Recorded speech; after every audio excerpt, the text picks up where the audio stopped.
Hello again.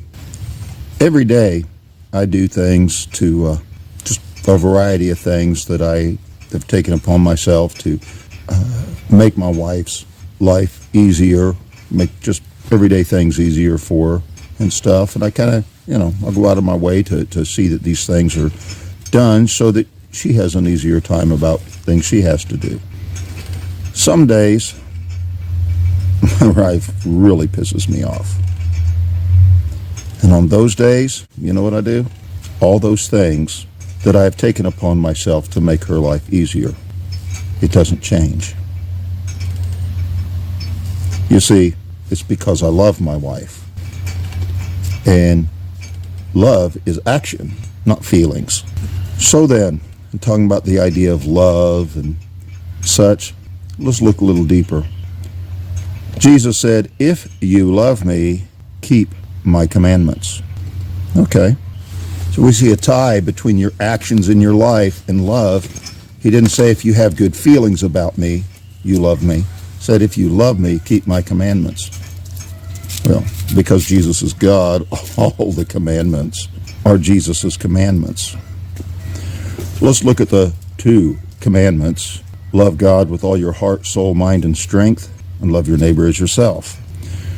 We understand this is the expression of the character and personality of God. And the Bible gives us even more elaboration on that. Those two commandments are spelled out even further in the Ten Commandments. The first table is an expression of love the Lord God with all your heart, soul, mind, and strength. And the second table of the Ten Commandments is love your neighbor as yourself. So to love my neighbor is to fulfill the second table of the Ten Commandments, my obligations in those Ten Commandments to that neighbor. If that neighbor is my wife, those obligations are different, and they involve things that my obligations to a neighbor that lives down the street, I would not have the same obligation to by those Ten Commandments. But let's look a little further, where it says in the Ten Commandments, thou shalt do no murder. The positive implication there is that I will positively seek out the safety and security of my neighbor's life.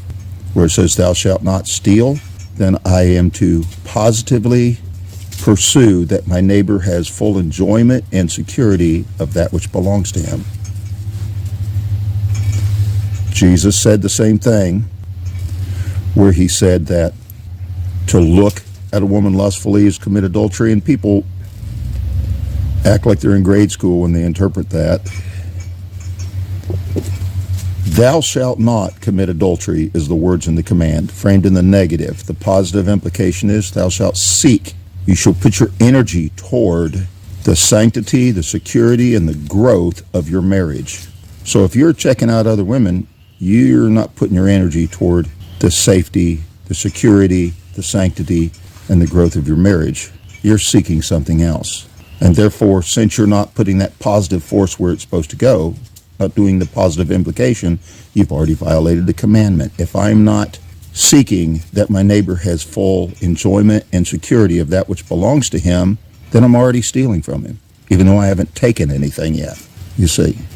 So we apply this to everyday living. And to love my neighbor is to fulfill the second table of the law to him.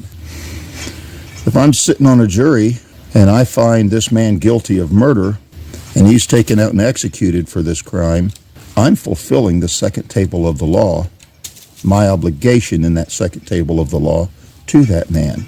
Therefore, to love that man who's on trial is to find him guilty and see him executed.